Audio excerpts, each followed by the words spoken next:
Harambe, Pulling Together.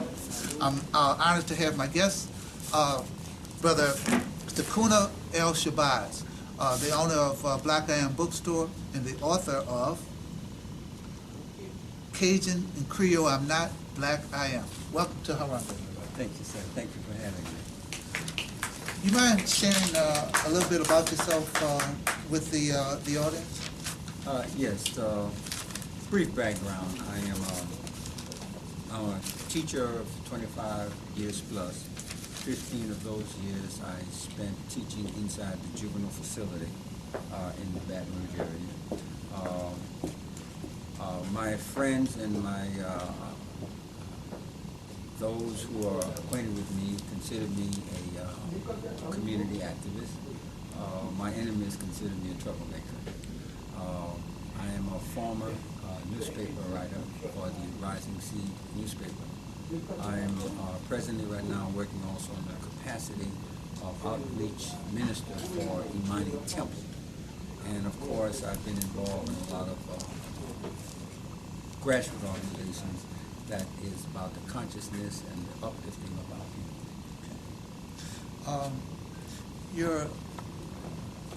You've been to New Orleans at the community bookstore to sell your book, Cajun, Creole I'm Not, and Black I Am.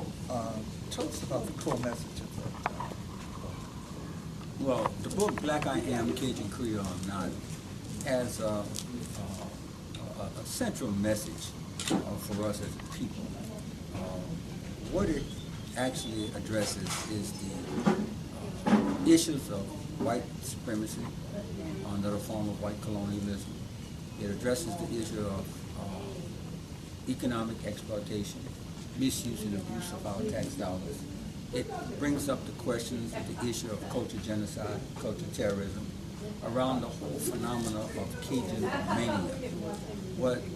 What I mean by that, Brother Larry, is that they have taken a concept of Cajun and they have marketed this concept to the point in which it is so selfish and reckless that it excludes everyone that is not of Cajun or French ancestry.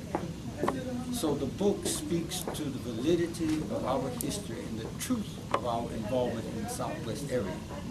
That does not include us in this Cajun propaganda. In fact, as the show goes on, I'm going to even give you specifics as to why we should be objecting to this whole promotion of Cajun and Acadiana as they seek to rename everything and everyone of worth under this Cajun label, giving us a culture and a history that is certainly does not measure up to the truth of who we are and the truth of our culture and history. The book also speaks to the format, addresses the apparently but realistically the unbecoming behavior of much of the black so-called leadership and their weak position and their tendency to sell us out for political gains, for breadcrumbs, for a pat on the back from our oppressor. The book also serves as a documentation for our young people to be able to reach back and have some written documentation as to what is the real history and significance of black people in the Southwest and Southeast area. We believe that the propaganda around the whole Cajun issue requires that as a people we be intelligent enough to understand and know the value of our culture and history. And if we don't take the responsibility to tell our story, then we cannot be upset or find fault in someone who tells the story for us if we don't object. So the book speaks aggressively to the truth of who we are, and it speaks aggressively to the objection of committing the culture genocidal atmosphere that this Cajun propaganda has also, it's a serious, serious problem for us in terms of that. We got young black children now that don't see themselves as black and African. Right. They want to see themselves as Cajun or so with some Creole connection.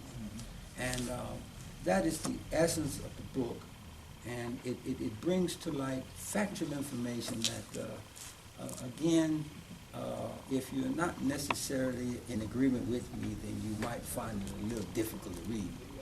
But if you are a brother or sister that is seeking truth, then I think that you would find a sense of appreciation for what the book contains. I did. I found it to be medicinal for me because of the information that it's given.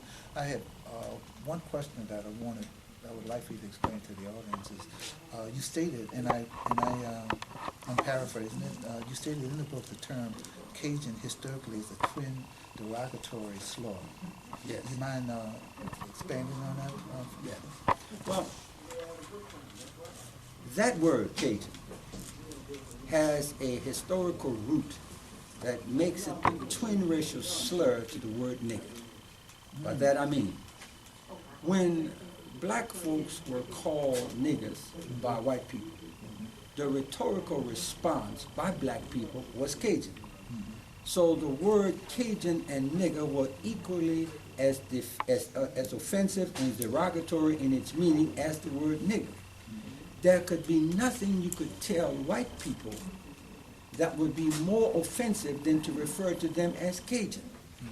In fact, when you understand Cajun history, white folks just began to accept the concept of Cajun just recently. The history of Cajun and the whole concept of Cajun is a new phenomenon in which they're cleaning up. Now, our position is that basically that it's okay if white folks choose to clean it up. The point is that we need to understand is that the word could never be cleaned up enough in order to brand black folks and their accomplishments. So what sense does it make for us as a people to permit ourselves to be labeled historically, culturally, under a twin slur word that means nigger, and then say that we have a problem with the use of the word nigger when we allow white folks to make us a white nigger in their glorified history, which has nothing to do with us whatsoever. Well, with the issue of Creole and Cajun, it seems that we want to be everything but African. And as we speak right now, right there on Allegiance on Esplanade, there's a meeting of the Creole committee, and with that, I think that helps to splinter us as it is. But you talked of in the book, as I read it, and I want to get the audience a clear understanding, because when they start reading the book, you want to make certain that they know what you were talking about. And you refer to the term Creole Incorporated. Yes. Creole Incorporated is a recently organized effort in the Lafayette community by a group of individuals who devised an option or an opportunity to create an entity that would permit black folks to associate with the whole Cajun propaganda without being a resisting force. They were the alternative to the grassroots movement of the Un-Cajun Committee, which took a position of self-determination. So Creole Incorporated, and I speak to it in the book very candidly, is a group of sellout Uncle Tom Negroes who don't want to be black. And as you indicated, when you ask them anything relative to their culture or their ethnicity, they speak of themselves like a bowl of gumbo, or they speak of themselves as a jambalaya dish. I'm a little bit of this, I'm a little bit of that, and I'm a little bit of this, without a proper understanding of the root, essence of the truth of their history and culture. So here we are. We have a group of professionals. Some are political, some are religious, some are civic leaders, who gather up to present an alternative to the Un-Cajun Committee, which dealing with the self-determined perspective. And they began to conjure up ideas about Creole that would make them financially available to supposedly benefit from the windfall from the whole Cajun propaganda at the expense of cultural truth and cultural principles that are relevant to the black community. So they sold us out. So the concept Creole, at its very roots, simply means a mixture of something. The question is, a mixture of what? So when we understand that from the basis of history and culture, Creole in itself means a mixture. And they use that concept to say, well, I'm a little bit of Indian, I'm a little bit of this, I'm a little bit of that, so we need to embrace the whole of our culture. Not understanding or relating to the fact that they are seeking to try to find some connection with the slave masters of children who killed our mothers and fathers. And they're trying to find a viable connection and ignoring the reality in terms of how they so-called came into this Creole thing. Now here in New Orleans, there's a unique problem. And I think that you can appreciate the fact that even though you say there's a group calling themselves Creoles here. Right now. I lived in New Orleans for 5 years. And as a lighter-skinned brother, I know that in my workings around here, that there's a distinction between black folks that are dark-skinned and black folks and how they review this whole concept of Creole. And darker-skinned brothers and sisters are isolated and are not perceived as valuable as the lighter skin.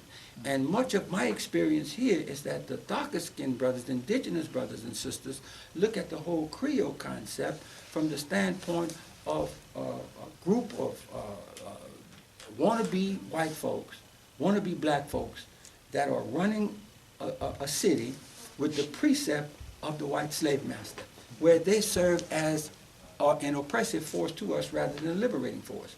So when you look at Creole in terms of the context of its real history, especially here in New Orleans, Creole is a group of lighter-skinned black folks that came about from a repressive regime under white slave masters who systematically raped black women and young black girls. Yep, and you know the thing that I look at, and when I was reading the book, I was thinking it's a clear and precise way of splintering the race by saying the Creole, the Indian, everything but African, and I find that they really are honorary white people, and they could lose their card at any moment. Could you tell me, just put it plain, so that the audience could, why or why not should we, those, like the Creole Society that's meeting right there on 3 blocks from here right now, why should they call themselves, or why shouldn't they call themselves Creole? Well, let's look at it from a logical standpoint. It doesn't make sense. Listen, there used to be a law here in Louisiana, which I like that law. Law said if you had 1 drop of black blood, you was black. Okay, that's a historical reality. So how then now we become like a jambalaya dish or a gumbo dish? And what they realize when they talk like that, even if you say you're a jambalaya dish or you're a gumbo dish, those are African words. So your root is still rooted in Africa. So why would a correct thinking people, a correct thinking individual, who's rooted in the truth of their history as a black person, choose between a limited history that brings itself only to a few years of colonial experience under an oppressive regime versus accepting the position as a black man and black woman being the mothers and fathers of civilization? Why would one do that unless they're acting out of the context of ignorance of self? When we see the concept of Creole and we see that kind of perpetuation of division in our race, it's usually because of our need to want to be white, and we cannot be white. But we don't want to be black.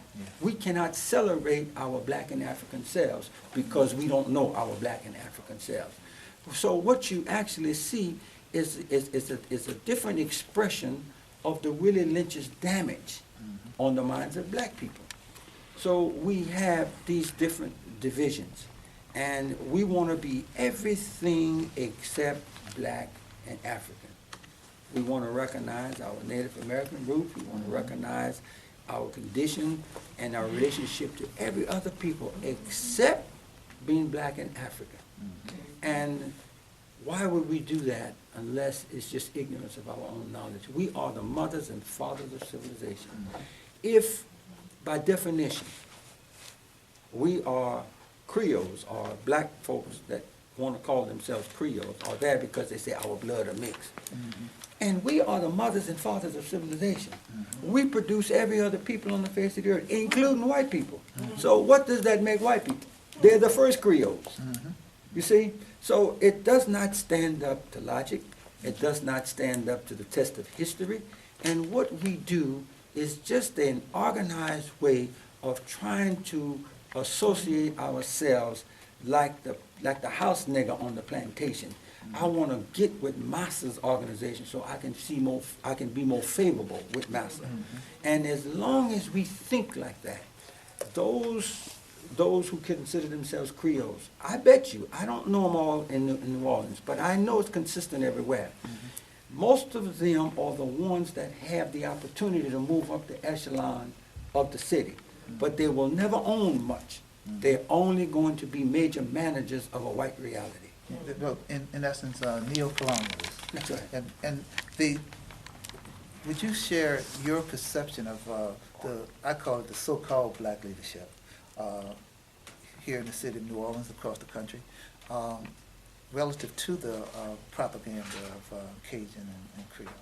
Well, let me give you an example. There's a chapter in the book I call it's not black leadership, but it's a black leadership masquerading. It's a super black followership masquerading as leadership. In the Lafayette community, to give you one example, we have an organization called the 100 Black Men, and I'm pretty sure you have a chapter here in the New Orleans area. Well, 100 Black Men, by the definition, it speaks to a very powerful concept. The charter for the 100 Black Men was designed basically to create an organization to set up models for that young black brothers could look up to and move into with some strength and with some perspective of what it is to be a man and what it is to be a strong black man. Well, in Lafayette, 100 Black Men involves many of the so-called leaders in the community, and so-called leaders. Well, recently, the 100 Black Men just recruited 2 white men. Now, how do you justify calling yourself 100 black men when you go out and recruit 2 white men to justify your existence, to justify your organization? You see, so what it does, it robs the so-called potency of the organization, even in an idealistic sense, from any real nourishment that we can get as a people. So that is pretty much consistent with the leadership. What we have is not leadership, we have super followership. We have black people on boards. We have black people on boards who say they are our leaders, but yet they're 2 of 9 on the board, and they so-called submit themselves to decision based on a democratic process. Well, if they allow those 2 black so-called representatives to vote twice, they still could not control any issues. So we have the illusion of leadership. We have the illusion of politics in our community. I think Brother Malcolm said we don't have politicians, we got politrickers, because we are powerless. So how could you lead if there's nobody following you? Yeah, exactly. You see, so we don't have true leadership, brother. We have a super followership that masquerades as leaders. What do you think our people could do relative to the so-called black leadership that we're coming under the guise of supposed to take us to the promised land and make things better? What do you think black people could do to address this issue of poor leadership? You know, brother, I'm asked that question quite often, and I'm going to say that the answer sometimes is not very pleasant to most folks' ears, because we're not going to get out of this mess by being polite. We're going to really have to be very aggressive.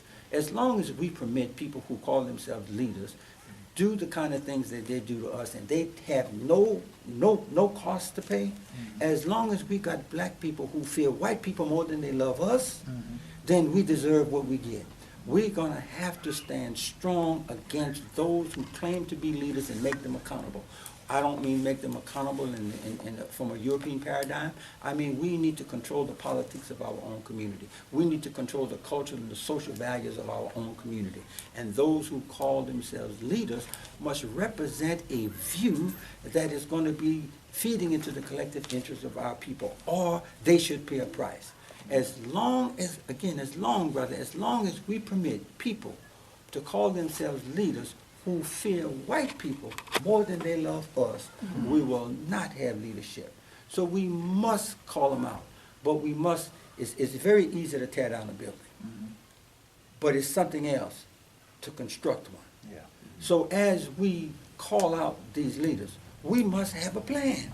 We must have a plan to replace that paradigm, with a paradigm that works for our people.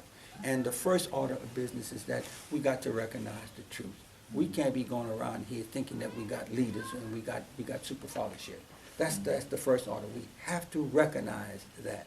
Now, relative to the Cajun issue, look how the leadership behaved. Much of the leadership was called, and many of them, even though the historical relationship with Nigger and Cajun is as what it is, what our black leadership represented was that they were actually given the task to prove their worthiness to white people, to prove their worthiness to this propaganda. They were allowed or commissioned to give honorary Cajun certificate to prominent black people as they came through this state. You see, this is insane. So many of them got crumbs, and today even Creole Incorporated is basically a defunct organization. And I say this for this reason. The Cajun propaganda right now is commanding a 16 million plus budget annually. Creole Incorporated got less than $75,000, and they had to give that back because they could not move autonomously as an organization to even address the interests of black people. Okay? So now you have a multi-million-dollar project that is coming to Lafayette, in which they're trying to create a Cajun heaven. And when I say that, I mean it makes that $16 million look like chicken feed compared to the money that's on the table now. So now listen, this is why this thing is important for us, and we need to understand. If you look at history and you evaluate any people in history that made their history and their culture negotiable and debatable, that people lost. If we as a black people don't value our culture, our sense of purpose, more than our oppressor, then we are actually going to continue to be always oppressed and subjugated to our oppressor. So they understand the power of history and culture, because your history and your culture cannot be separated from your social environment in your community, cannot be separated from your economics, your progress, and in your community, cannot be separated from our male-female relationship. A proper understanding of your history and culture is the foundation in which you build a world that you create for yourself. I agree with you on that, and I want to come back to your book. Why don't you hold up the copy of that? And with the book, what's your thesis relative to how that book could serve as a historical value piece for the raising consciousness in our community? Well, brother, I'm hoping that this book become rooted in the mind of conscious brothers and sisters, and that we begin to advocate to get this book into every educational center that we can. We want to be able to create motivational opportunities for our young people to learn their history, to do research on our people, to do research on our ancestors, to do research and document that research in the context of truth, to stimulate the minds of our young people. We also want to use this book as a means of passing out to visitors to this area, that they not be bombarded with lies and deception about black folks and their relationship here. I attempted to write this book several years back, and each time I came close to going to publishing, I had a car stolen with all my materials in it. I had 3 cars stolen in less than 6 months. And this time, I wrote the book and I stayed incognito with the book. But I decided to pick the book up and write it, get it published, when a prominent black man, Dr. Umar Johnson, visited the Lafayette area and the Baton Rouge area. Dr. Umar is one of our brilliant minds. He's a Pan-Africanist. Yeah. And he spoke in the Baton Rouge area.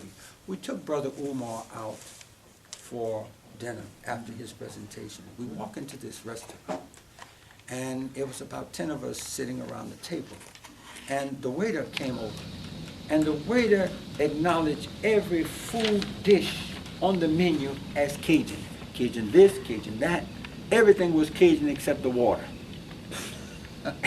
And the people around the table had very little knowledge in terms of what the Cajun and nigger connection was. And I felt really appalled at their response. They asked for Cajun fries, they wanted Cajun biscuit, they wanted Cajun fish, they wanted everything on the menu was Cajun. So that's how the people at the table ordered. So I attempted to inform those at the table in terms of the connection between Cajun and nigger. Well, that prompted me to finish the book, because I realized that when I left that restaurant, I was the one, brother. I was the one with the most information. And I had an opportunity earlier that day to share some of this information with our brothers and sisters. Now, these were conscious brothers and sisters. And I said, now, if these conscious brothers and sisters could be brought into a systematic way, to participate in their own cultural genocide, then I have a responsibility to make this information known. So we use that, I'm using that experience as a motivational time for me, because from that point on, I was able to do what's necessary to get this book out. And we hope that it serves as a historical document that our people will have access to in order to learn the truth of who we are. As I said, brother, if the foundation of our history and culture is faulty, then we do an injustice to the very wisdom that our ancestors left us. And no matter what they've left us, there's one thing that remains consistent. They say, know thyself. And you know, I listen to you. You know, I look at it from this perspective that the chief motivators for us as a people have been fear and hope. And I agree with you totally that it's our responsibility that if we know something, that we have to give it to our people, because without it, without the desire to attempt to fail, we'll never experience success. Now, given that we have to wear a mask in order to deal with all the circumstances, those of us who are willing to be honorary white men and women, how do you deal with the brothers who have identified so much so with the aggressor that they ain't feeling nothing that you're saying? Because what you're saying is medicine, but if you don't take it and don't receive it, you ain't getting no better. So how do you deal with the brothers, you know, who totally assimilated themselves to the Caucasian, and they queens got a perm in their head, and they got the suit on, and they done changed the way they speak, and their tongue is twisted? How did you deal with the brothers like that? Well, you know, brother, in the book we speak to the different levels of Uncle Toms and Tomettes. We got some brothers and sisters who may demonstrate all what you say, but they're really operating from a sincere lack of knowledge. And I separate those who don't know, who represent those qualities that you do, but I separate those from those who know better, but are arrogant once they know better and still don't want to do better. Mm-hmm. Once you're brought into the knowledge of the truth of who you are, then you're bound by moral and natural law to do better if you know better.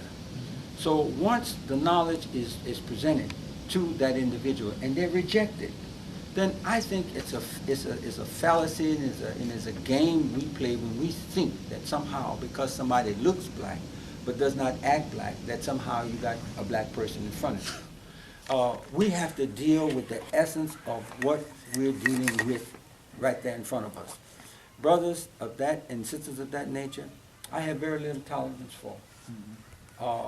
I have a lot more patience and tolerance if they are perhaps not where they need to be, but that's a sincere effort to learn.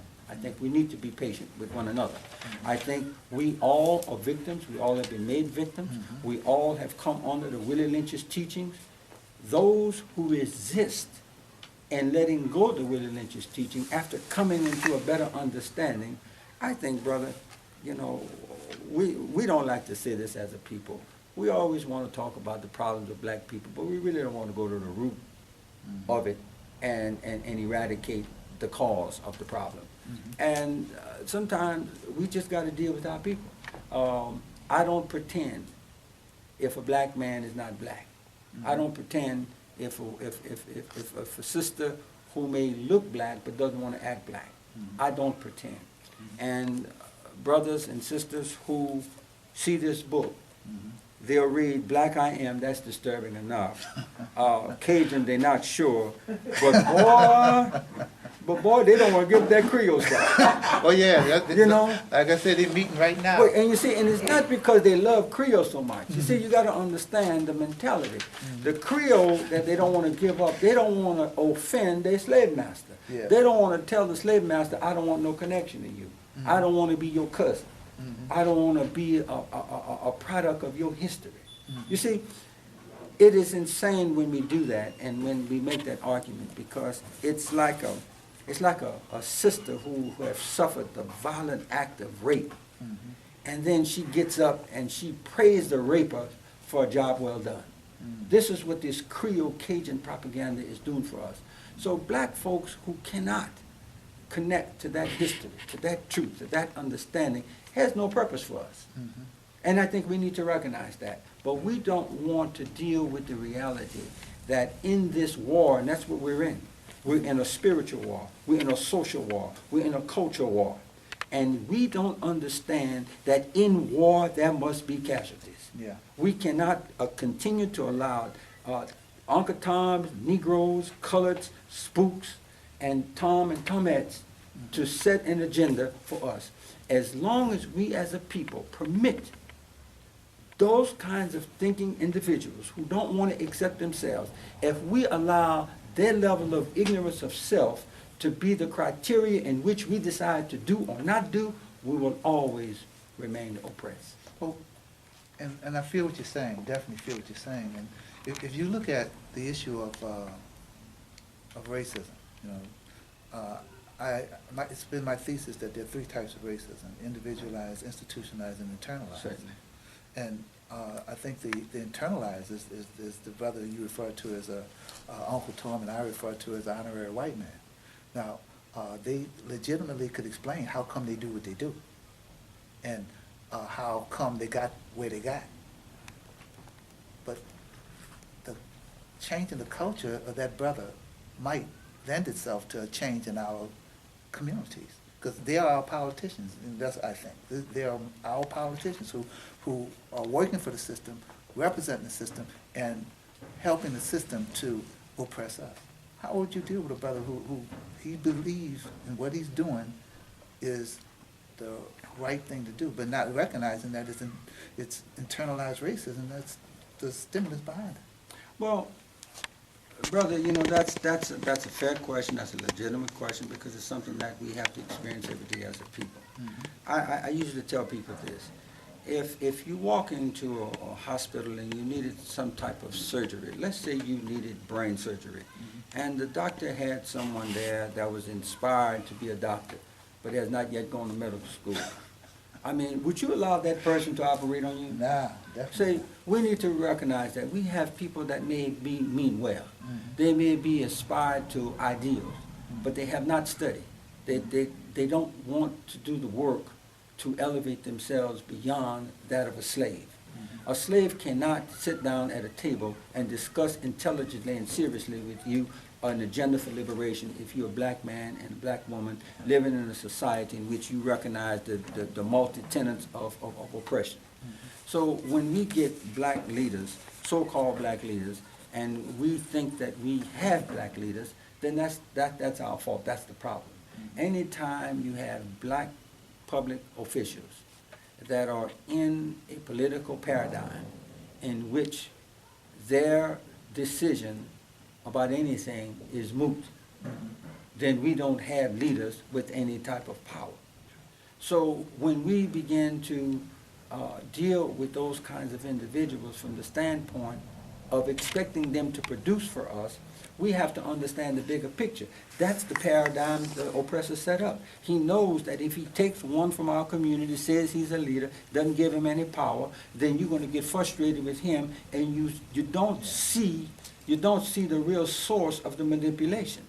Because most of these leaders can't do anything for us. Whatever they do for us is measured. Whatever power they have is power by permission. You see? So we don't have leaders. That's the first thing we have to understand. So where are the real leaders? The real leaders are in your community. The real leaders are people like yourself. The real leaders are the people who understand the real context of freedom. Every week I teach a class called Self-Mastery. After we acknowledge the Creator, this is what we say, and I ask everybody to join me in the class. This is what we say each week. Freedom is not free. It never was and never will be in a world that roots itself in racism, classism, materialism, and sexism and greed. You see, so when black folks understand that, we have to know that whatever we get, whatever we want, whatever we think is legitimate, whatever we think is valuable, we're going to have to fight for it. Yeah. Because the oppressor is not going to give it to us. So now if we got leaders like in Lafayette, and I'm sure you have some here in New Orleans. Definitely here. Definitely. We got leaders in Lafayette who made a public statement and say, we don't want to deal with anything racist and we don't want to deal with anything controversial. Well, how are you going to be a leader for black people in a system that is rooted in oppression, and you don't want to deal with any racist issues, or you don't want to deal with any type of controversial issues in the community? That's not a leader. So when we give credence to those folks as our leaders and not want to speak out, then we only perpetuate our problem even deeper. You see, so I don't acknowledge them as such. I give them the due respect because they breathe in oxygen, so I assume that they're alive. But I'm not fooled by the fact that they're not leading me. Excellent answer. Let's look at this one too now. What about the individualized racism, where we blame ourselves for predicaments that we find ourselves in? You know, that's part of what I see as a concern in our community, because we tend to say, well, he didn't have to do this, he didn't have to use the drugs, he didn't have to steal, he could have went to school. You know, we blame ourselves for the work of the oppressor. Well, that's part of the willingness teaching as well. And what it is victims blaming victims. You can look at the behavior of black people, and we can isolate those individual acts, and we can be blind to the greater picture that orchestrated the conditions in the first place. When you look at mostly black people in jail, the uninitiated would say, boy, black people just commit crime. Yeah. Boy, black people just, look at the jailhouse. Here we are. We represent 13% of the population in America. You got 80 to 90% of us locked up, and that represent the jail population.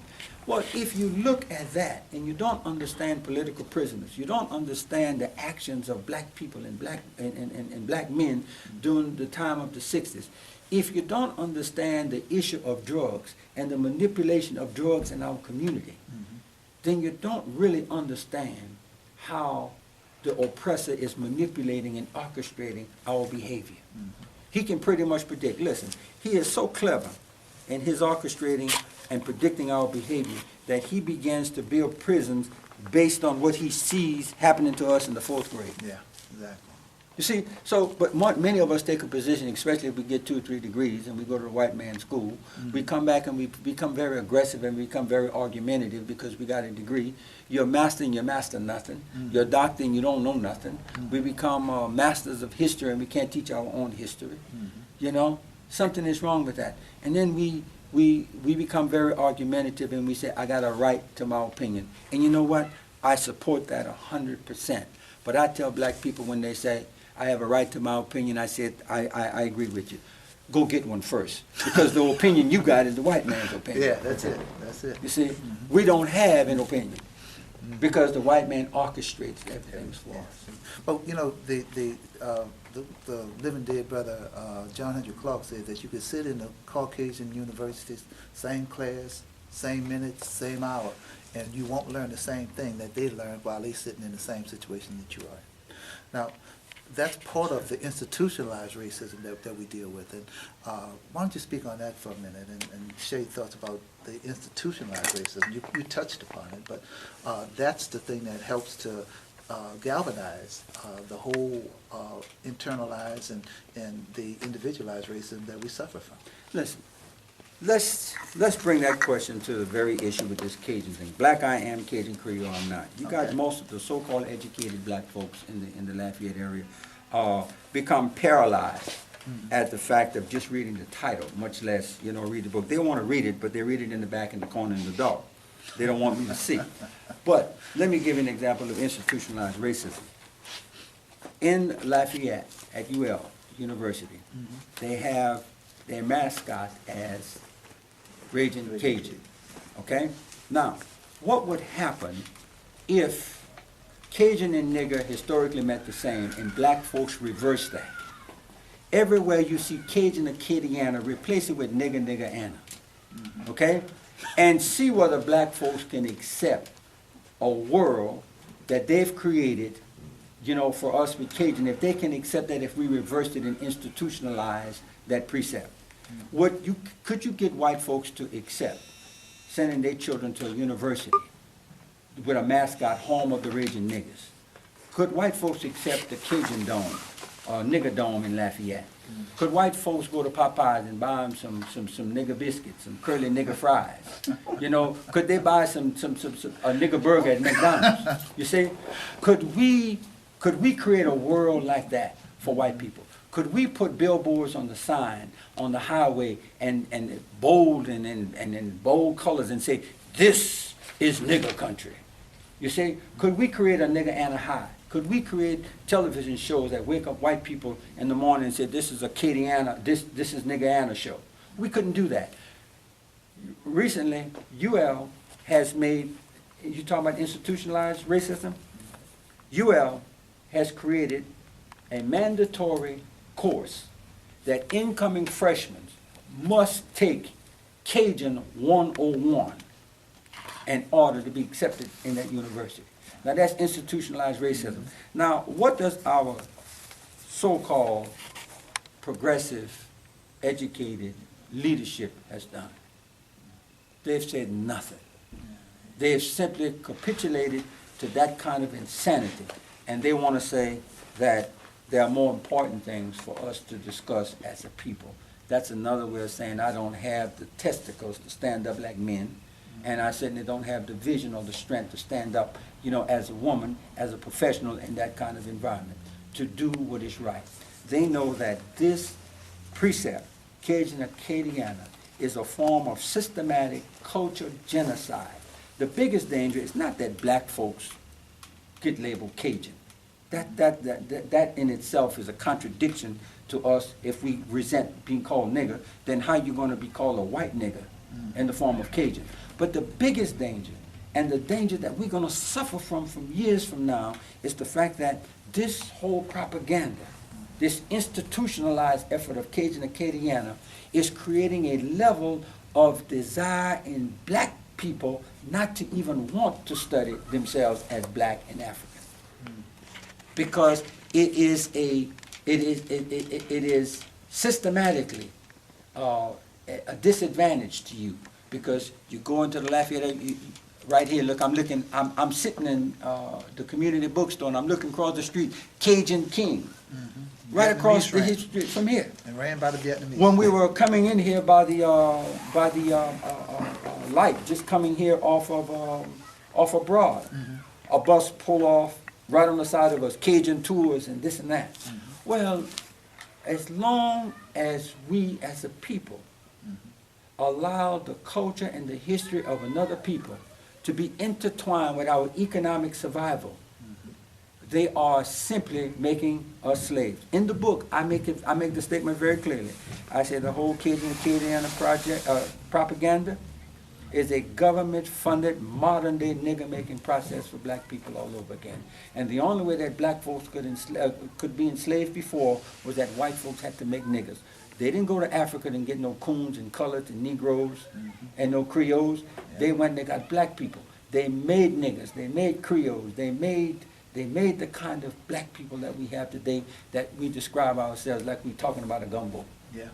Well, why don't you, before we close out, I would like for you to share with the audience your next speaking engagement, if you're going to be planning any further books, and give them your website, and name your bookstore for me one more time. The name of the bookstore is Black I Am Art Gallery and Museum. Phone number? And the phone number is area code 337-326-0305. And the website is www.blackiambookstore.com. You can go to the website, you can get more information in terms of educational material we have on there, details in terms of the goals and objectives of the bookstore, information about the book and how to purchase the book. We're also on Amazon. We're right now in at least 3 countries outside of the United States with the book, and we're hoping that we get a good readership. We believe that the substance of the book is certainly there's going to be a lot of effort to suppress it. Right now I'm being systematically ignored because to challenge me would have to challenge me on facts. So they don't have the facts, so they're going to try to ignore me to death. The question is that whether black people will see the book, learn about the book, and buy the book. When are you coming back to New Orleans? You're here today, but we need you tomorrow. You know, well, I'm visiting my good friends here over at the community bookstore in Bayou Road, and I'm also going to be here the latter part of this month. I think it's the weekend of the 29th and 30th on the West Bank, I believe, for Nation Day. And I'll get some details to you later, but I know I will be here on the end of the month, for sure. There's a possibility I might be here earlier than that. I don't want to give any particular date because that has not yet been confirmed, but there's another group that is trying to get me here toward the middle of the month. Okay, now, you think you could sneak over to the community book center for those brothers who don't have the book, and you could write a little something to wake them up a little bit further than with the reading the book? Yes. Say that again. I'm saying that, can you sneak over to the community bookstore, come in and sign some books, and let some brothers buy some books? Yes. Matter of fact, when I'm going to be here, I'm going to talk with Sister Vera. Okay. And Sister Vera is the sister that makes it happen, and Sister Jennifer. And whenever I'm confused or not know where to go in New Orleans, I call Sister Jennifer. She always bails me out. So I'll let her know when I'm going to be in town. And whatever Sister Jennifer permits me to do at the bookstore, I'll be certainly glad to come back here and meet with members of the community who might want to talk with me. It's been an honor to have you here on Harambe. And as we always close with, we say, pull it together. Harambe! Harambe! All right, thank you. Thank you again. Thank you. Come on in here. That's a year the back. You know you mean. Thank you. Thank you. You know you need. Oh, you want to take the shirt? Okay. That's a bad shirt. Hey, how you doing? Oh, yeah, we met once. All right. Confuse you with the guys.